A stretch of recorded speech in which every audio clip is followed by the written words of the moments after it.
1984. George Orwell.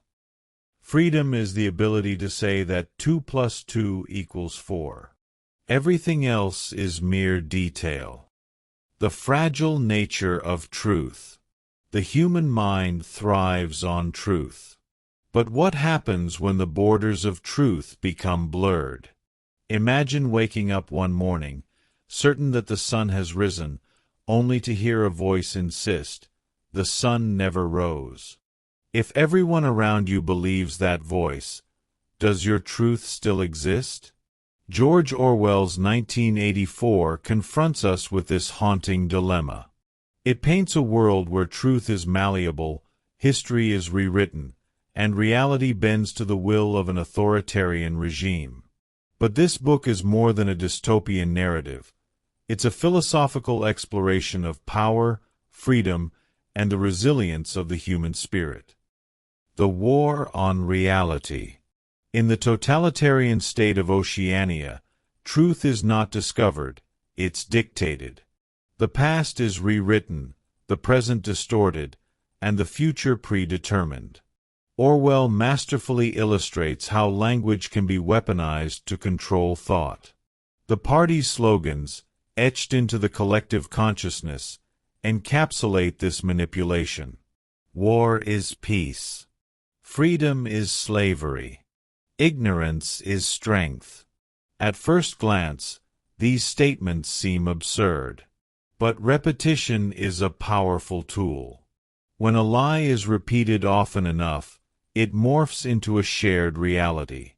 The human mind, Orwell suggests, is not naturally anchored to truth.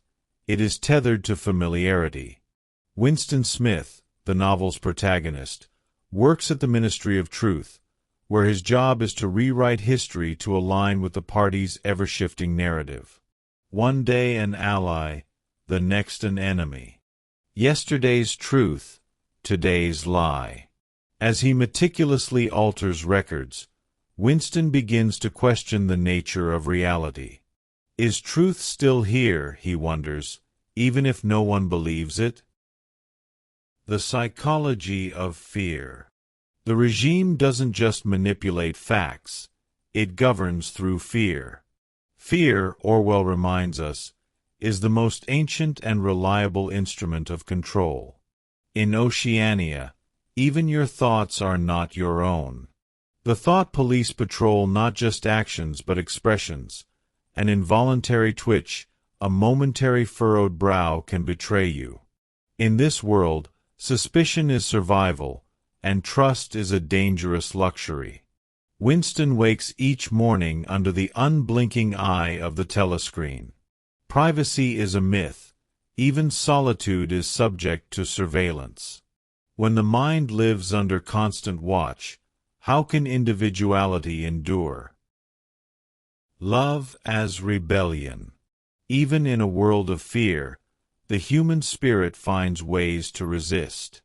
For Winston, resistance takes the form of love. When he meets Julia, their clandestine relationship becomes a quiet act of defiance. In Oceania, love is dangerous. It creates loyalties that transcend devotion to the party. To love another person is, in essence, to commit treason against the regime. Winston and Julia's bond, forged in secrecy, stands as a testament to the enduring human need for connection. Yet, love alone is not enough to dismantle a system built on fear. Their passion, though genuine, is no match for the machinery of oppression. Room 101 and the Fragility of the Self. In the heart of the Ministry of Love lies Room 101, the place where nightmares are realized. Every person has a breaking point, and the party knows how to find it. Winston's greatest fear is rats. When he is faced with a cage of ravenous rodents, his resolve crumbles. Survival instincts override his ideals, his love, his self. In that moment of primal terror, he utters the words that seal his fate.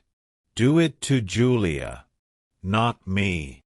Here, Orwell unveils a harrowing truth. Fear doesn't just control behavior, it dismantles identity. Under sufficient pressure, even love can be betrayed. The Cost of Truth and Freedom. 1984 is more than a cautionary tale about oppressive regimes. Orwell forces us to confront uncomfortable questions. What is truth? How easily can reality be reshaped? And what happens to a society when the pursuit of truth is replaced by the convenience of conformity? Freedom, Orwell suggests, is not simply the absence of chains. It is the courage to stand by the truth, even when it's unpopular, even when it's dangerous. Because, in the end, freedom is the right to say that 2 + 2 makes 4. If that is granted, all else follows.